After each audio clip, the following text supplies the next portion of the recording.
Hello and welcome to another short film in the Conflict on Camera series, and we are talking about a famous photo taken on Juno Beach on June 6th, 1944. And joining me to talk about it is second time on WW2 TV, Brad St. Croix from Canada. Hello Brad, how are you doing? Thanks for having me on again, Paul. So Brad, it's a very famous photo. What is it you particularly want to hone in on and talk about today? So yeah, like you said, it's a particularly well-known photo, particularly of Canada's D-Day. So I think it's quite interesting showing the later phases of the landing. Obviously, this isn't the first or second wave, but looking at the bikes, I think are an interesting focus because obviously they draw your attention, but it's a bit misleading as what happens for the rest of the day, particularly in this sector of the beach. So where was it taken? Which sector of the beach is it, Brad? So this is Nan White of Juno Beach, just outside on the beach there of Bernier-sur-Mer. So to the far left of the photo, you can just barely see it in this version, is the famous Canada House, originally called the Queen's Own Rifles House, named after one of the regiments that landed, Nan White, in the first wave, which took a large number of casualties. So that's roughly where that is. So the things I noticed in the photo, the first thing is the bit of ramp over the seawall there, right in the middle, which is very interesting because for those who visited Normandy, and I've taken many Canadian groups along that section of Juno Beach, what they are surprised at, the seawall is covered up by sand, mostly. And where in that photo you have between 5 and maybe some parts 8 foot of wall, when you're walking along it now, people don't look at that beach today with the same kind of level of intimidation as they would if you were coming down a landing craft, whether it's first wave or latter wave. Interestingly, I was always told the reason there's more sand now than there was in 1944 is when they expanded the ferry port at Ouistreham and sort of stuck out a new jetty thing, it affected the way the sand moves up and down the coast. But that is the thing I noticed, is the seawall there. So what do you know about the ramp there? Yeah, so this, like I said, this is one of the later waves. I guess you can't really call it a wave at this point because this is looking at the 9th Brigade coming in. The unit is the Stormont, Dundas, Glengarry Highlanders of the 9th Brigade. So we can know that they came in much later, particularly after all the field artillery and the engineering units started to move inland as far as they could. Again, we can touch on it real quick about traffic jam inside the town. But they had come in and started doing some work to clear the beach and making that ramp to kind of make things easier to come in. And the two vehicles you can see there are engineering vehicles. So the traffic jams, I think, is worth talking about because one of the problems of getting inland from Bernier-sur-Mer, Courcelles, is that unlike perhaps the wider stretches of road behind Sword Beach, Juno Beach, you go straight into those sort of 6 foot wide, narrow medieval roads and walls, and everything gets snarled up there, and you can't use the fields yet because they haven't been cleared of mines, and so the army starts getting stuck. And indeed, that continues into the 7th of June when the 9th Brigade are pushing inland. When they start running into the 12th SS and Kurt Meyer, they can't bring up their heavy stuff because of the road network. But let's get back to the bicycles. So the idea with the bicycles was to allow the infantry to move quickly to support and push through the initial brigades that were pushing inland. So the idea, as is famously well known, quite controversial, pretty much any time D-Day is discussed, is the failure to push on to Caen. Particularly, these units were supposed to push on to Carpiquet, the airfield.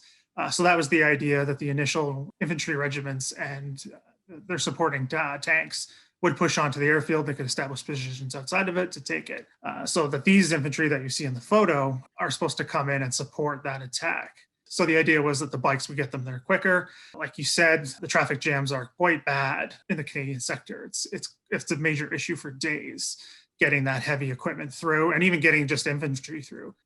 Yeah, and I think what I like about that photo is that although, as you say, it's sort of midday on D-Day or middle of the day, it shows more about that leapfrogging nature of the invasion that we forget about. We tend to think about everything in the first wave and the casualties then, and we forget that there's this, first brigade comes ashore, then the second brigade overtakes the first brigade and so on and so forth. And there's much more evidence in that photo of the next stage than there is the previous stage. I do remember the various Canadian veterans I've spoken to of the 9th Brigade. Some of them did admit they'd thrown their bicycles overboard before they got anywhere near the beach. And it's not like it's a modern graphite carbonite frame that you can pick up. But this is a big old thick steel bicycle that is a pain in the ass, frankly. Exactly. Yeah, they're heavy. I mean, they're based on that foldable paratrooper model. Still very heavy. I mean, this is the 1940s, obviously.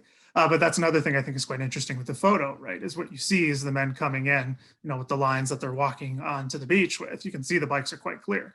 But if you zoom in and when you can see them as they're moving up the ramp on the seawall, they don't have any bikes. So they're dumping them somewhere. So I think that's quite interesting that they're just on the beach, and either A, they've decided we don't want these, we don't need them, or someone's telling them to dump them. Either way, by that point, they know they're not going to do them much good. So they get rid of them. So I think it's like you said, this is a very interesting photo showing not only what's going on at that moment, but the context around what's going on further up the front line, but also kind of defining, in a sense, in behind what the fighting in Normandy would turn into. Is that sort of attritional nature? We don't need quick movement, that kind of thing. You can see that happening right here. And it has to be said, I know a lot of people who watch World War II TV, Americans, and the focus on Omaha Beach of people's interest is understandable. Saving Private Ryan, the movies, video games, Call of Duty, Medal of Honor. But, depending on how you break down the statistics, going back to the first wave on Juno, as a percentage of the men who landed, as many or more Canadians died on Juno as Americans on Omaha, isn't it? Right. And I think photos like this, and people who visit there now kind of get the sense of, oh, it's more open. It doesn't look like you said, that scene is Saving Private Ryan. We don't get that sense. You mentioned that earlier about it's surprising, right? The amount of space. But I was just doing some quick reading again about the Queen's Own Rifles, the first assault boat that goes in. I think I said it was 10 of the 11 men are wounded or killed in the first wave. So that is very similar to what you see in the movies or the video games. So this is to say that this Juno Beach is easy to take is not true. We just see the photos afterwards, and those kind of get stuck in your mind of kind of what supposedly it was like. Even just the fact the photo is quite bright. If I put in one of those famous photos from the bow of an LCVP on Omaha, there's something about kind of the smoke and the darkness. Mm-hmm. It has this foreboding sense of danger coming. And this photo conveys something going very well. It doesn't convey death in the same way because it was taken later, and it's just the way it's been lit. It conveys something completely differently. I'm a Brit living in Normandy. I beat the drum of the Canadians all the time, as do most of the tour guides here, because it is, we believe, the unsung beach. It's the least talked about outside of Canada, and maybe not even within Canada enough. Yeah. What else is a feature from you as a Canadian historian of the landings on Juno Beach, perhaps compared to Sword or Gold or the other beaches? What did you do well, or what did you not do well in the Canadian Army? Well, the thing you just kind of mentioned there is that idea that this photo is, again, well lit. That's why I also chose this photo. I like it just as a photo. Again, it's famous, well known. I mean, I have it hanging in my own office. Is that it's the sense of, success, clean, so to speak. Whereas that's not the case. Like you said, you asked about the issues. And again, this kind of has a personal connection for me. But again, you can't quite see it in this photo, but further to the left by Canada House, where the highest casualties were taken, a relative of mine was actually killed on the beach with the Chaudière coming ashore, as best as I can tell from my own research, because their landing craft hit a bunch of mines as the tide was rising. So they didn't see them, and they took a huge number of casualties from that, and I believe he was killed as a result of that. But also, and you said, as focusing on the positives of Canadians, again, Juno is extremely important.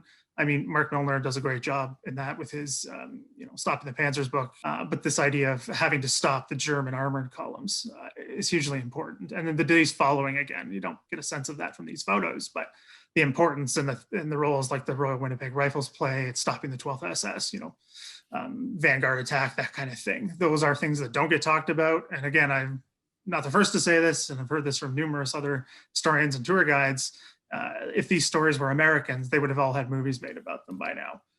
But because we're Canadian, we don't quite have that, so which is unfortunate. But what I'm trying to do here is just kind of bring a little Canadian content a little more to a broader audience. And I think this photo is a good way to do that, to kind of get a way in, so to speak.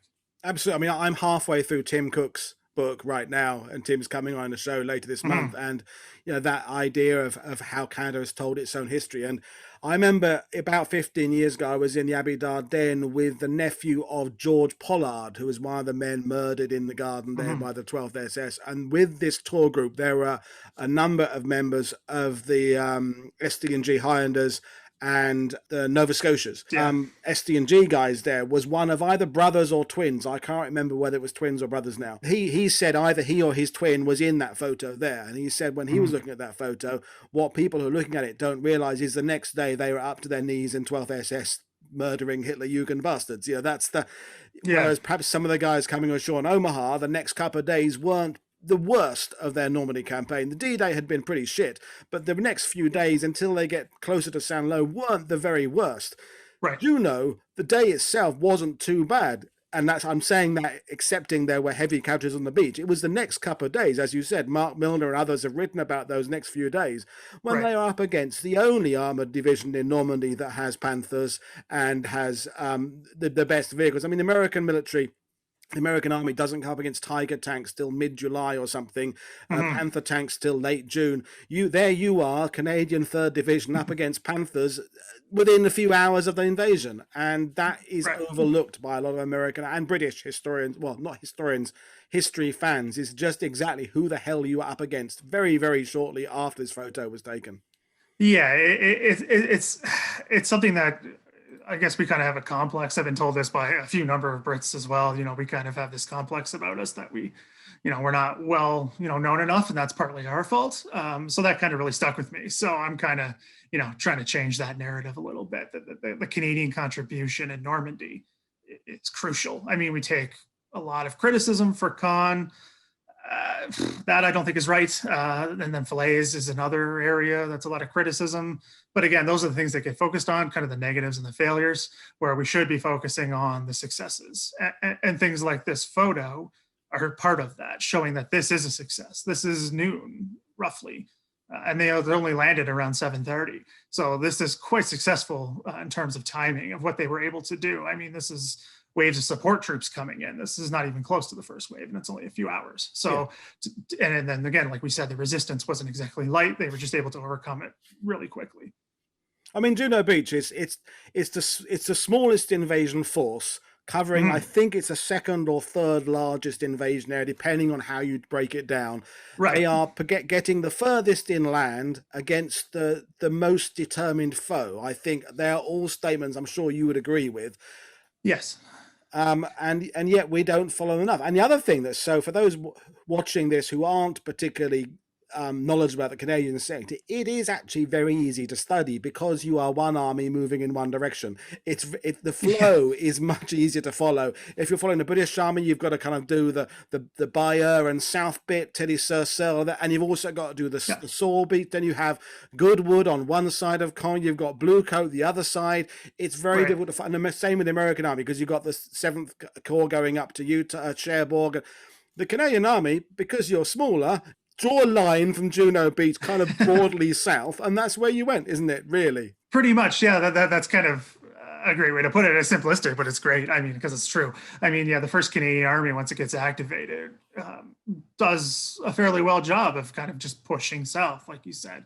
This one direction, pushing, trying to get to close what becomes the Falaise Gap pocket, whatever you want to call it. And again, yes, it's great because it's easy to study. I mean, the maps that are coming out, especially now with all the technology we have, are fantastic. The mapping website that is absolutely incredible. I'll make sure I put a link to that below. That's in Project 44, isn't it? I've spoken to those guys.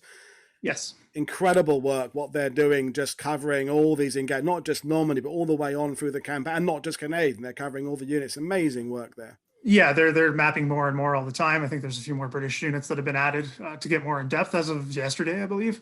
And in full disclosure, I do work with them, but they do, and that was before I jumped on board. So they do great work with the Normandy campaign, especially, and tracking all what's going on. But again, yeah, the Canadian movement, it's a successful push south. I mean, again, there's criticism with things that happen. Things don't go according to plan, but they do end up doing an amazing job in pushing out of the Normandy bridgehead. Well, it's a war. Things don't always go to plan in a war. You'd be stupid for expecting them to. That it's how you deal with the things that go wrong and how you adapt, and people bringing in I think you hit a point earlier that I think is worth mentioning. This failure to get to Caen, I think is. I mean, we're just talking about a photo here. We don't want to go down too many rabbit holes, but I think it's used too much as a stick to beat Montgomery with, and also it takes the attention away from Juno and Sword as being what thought they were successful landings. Caen, to me, is the next chapter. Don't hold June 6th accountable for Caen. Just talk about what it was itself. And Juno and Sword worked well. So you had a relative killed on Juno Beach. My great uncle came ashore on Sword Beach. So between us, we have a kind of personal interest in this. And I get quite frustrated, and still do, when all you read about Sword Beach from American authors, some of them, is the failure to get to Caen. You go, okay, backpedal a bit, backpedal to how well organized Sword was. Look at how well the naval bombardments were, how the armor, the funnies, the DDs worked. The same thing on Juno. You had a tricky start with the DDs because of tides and the sandbar out there, but when you do get them ashore, they do sterling work. They are involved very well, clearing through Courcelles. And to just sort of dismiss those two landings as the failure to get to Caen is frankly disrespectful to the men of those 2 3rd divisions who came ashore there and did fantastic work. And Sword Beach, again, Americans watching this, maybe I'm going to tread on some toes here. Again, depending on how you define it, Sword Beach was the most defended in terms of concrete and weaponry behind it. Omaha may have worse terrain, arguably. Utah is more isolated. Juno has its problems of being urban and country as well, depending on where you are. But in terms of fortifications, Sword had the most. I know we're talking about Juno here, but these are points to get across. These are things that need to be stated and restated. Yeah, no, you're right, and I agree. I mean, seeing Sword and Juno together, it makes perfect sense, right? That whole flank is misrepresented, like you said. Again, blaming Monty for Caen. It even makes its way into Saving Private Ryan, which is a huge contention point for a lot of people. Oh God, don't get me started on that one. I'm sure I don't have to. I'm sure I don't have to, bring that up again. But again, it's just interesting because Mark Milner talks about that in Stopping the Panthers and kind of that concept of what Canada's contribution in the early days of Normandy looks like. And again, I think this photo is something we can focus on if we put it in proper context to know what is going on. It's not just a bunch of guys going on the beach with some bikes that might have been used for something we're not too sure of. This is, showing what's going on, what's successful and what's not. I mean, again, not trying to hide the failures here that took place at Juno Beach, but that there was many more successes in the long run. But before we finish off, any other details in that photo that, you say it's on your wall there, anything that perhaps I've overlooked or our viewers have overlooked, anything you want me to draw attention to? Just in that photo itself, again, like I said at the beginning, Canada House is to the far left. I think there's another version of the photo that just pans slightly further over and you can get a better shot of Canada House. That's just a thing I wanted to touch on really briefly, is kind of the importance that it has taken on. I mean, it's now literally called Canada House now, in terms of memorialization of the war for Canadians. I mean, we don't really have many at all, actually. I think we have one government official memorial in France, and it's outside Canada House. So it's just this importance of what the war means. And again, I'm sure you and Tim will talk about this with his book, but the idea of the memorialization of what the war is and kind of what we can continue to still do in terms of remembering Canada's war in Normandy. And I think Canada House is a good starting point because I've been there myself. It's a great place. People are very welcoming, very nice. So it's a good place to start. Anyway, thank you very much, Brad, for doing this. It's been fascinating. Your contributions are great, and for those who are visiting Normandy, you can walk this area of the beach. There's a few new buildings there now, but you can find where you are because Canada House is your marker. That building on the right is there as well still today, and you can still see the wall, albeit with more sand. You can walk along every sort of 6 feet, and you see those strengthening ribs there. You sort of kick the sand down with your boots, and you'll find out where you are there.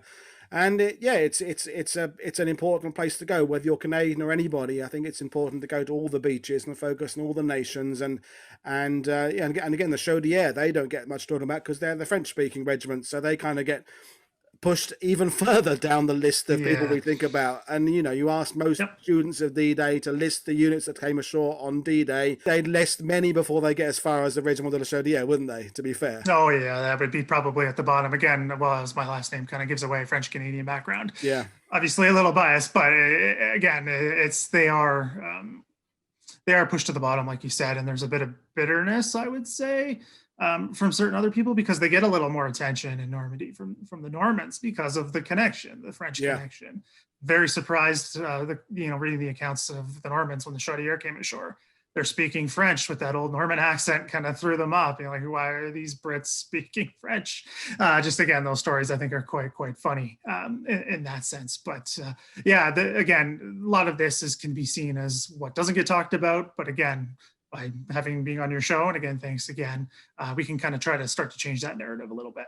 Well, thank you very much for watching, everybody. That was a really nice little show there about a very famous photo. We will be going to the Canadian sector again because there are other Canadian historians lining up. To be honest, Mike Bechtel wants to do one about Saint-Lambert Sir Dave, Alex Black. I'm not sure which photo he's going to choose, but he's going to come on at some point. So this will not be our only investigation of the Canadian sector on D-Day. So again, it remains me to say thank you to Brad for joining us, and we will see you all again on WW2TV for another conflict on camera very shortly. Thank you for watching.